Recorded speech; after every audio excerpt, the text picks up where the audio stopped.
Okay, so over 30 years ago, when we first moved to Texas, Kim and I visited this little church that met in a high school cafeteria. It was recommended by a friend. We didn't know anything about the church, except we knew this. We knew Kemper Crabb was one of the ministers there. Pretty much the only thing we knew. So we showed up that first Sunday, didn't know where to park, couldn't find the room where they met, and then finally, after walking in circles around the hallways of the school forever, we found the cafeteria. But at this point, we're on the edge of just running back to our car and making a clean getaway. But we went on in, and it wasn't much to look at. A couple of speakers on sticks, mishmash of wires running all over the place to microphones, a few rows of folding chairs, fluorescent lights, tile floor, a high school cafeteria. No beauty, no transcendence, nothing said church. Which is probably the way a lot of people feel when they show up here for the first time, I'm aware. Well, we were a little early that day. They were still busy setting everything up, so no one really talked to us, which was fine, just kind of taking it in. A guy handed me this little black book. He said the service would be on a certain page. So worship finally starts, and it was weird.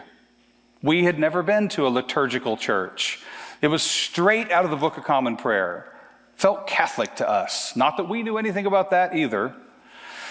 The music was all led by Kemper. It was performed on acoustic guitars and mandolin. Had a Celtic vibe to it. I kind of liked the music. And we would learn later that Kemper did write most of that music. But he didn't preach that Sunday. And overall, the whole thing was just a strange experience for us. Well, after the service, I gave the book back to the guy who gave it to me, and he asked what I thought. So I told him. Now, I've gotten a lot more diplomatic over the years, but he was clearly defensive to my less than enthusiastic review and basically said, well, this church isn't for everyone. Don't let the door hit you on the way out. I think he was their only greeter. Well, thankfully, Kemper saw that conversation happening from across the room, and he came running over to rescue us. He knew me from my band. We had met a couple times at different rock clubs around town. I was a fanboy of Kemper. I had been since I had his records as a 15-year-old when I was a new Christian. We talked that morning for a little while about different things related to the church service and the music. It's pretty much the day our friendship began. Well, on the way home, Kim and I, we talked about all the things we thought were strange, all the things we didn't like about that church. And I remember pulling into the parking lot of our apartment, just as we both kind of landed at the same idea. We don't really like much about the church, but we think God wants us to keep going there. Now, eventually, we came to love all those same things we didn't like at first. But that was going to take some time.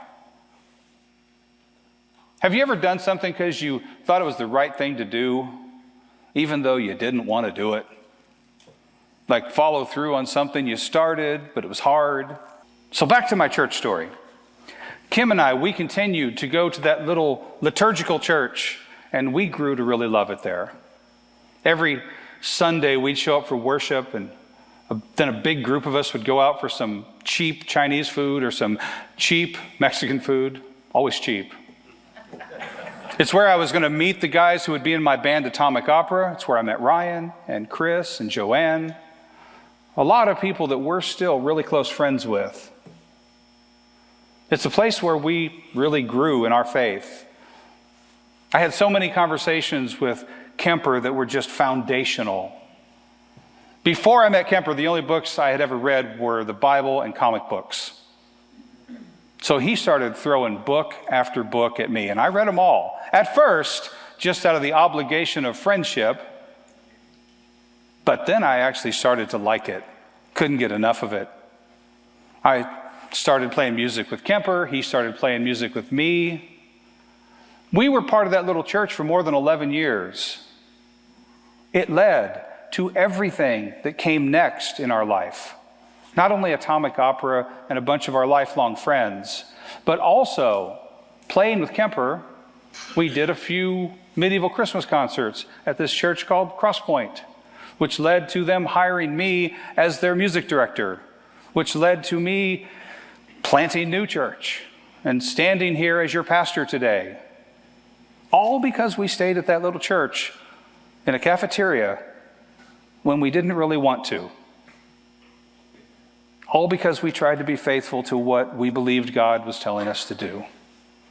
It would have been so easy for us to just not go back because we were uncomfortable, we didn't know anyone.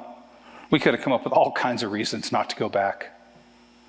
And we would have never known the difference because we didn't know what God was doing in our life and in the lives of the people at that little church by sending us there.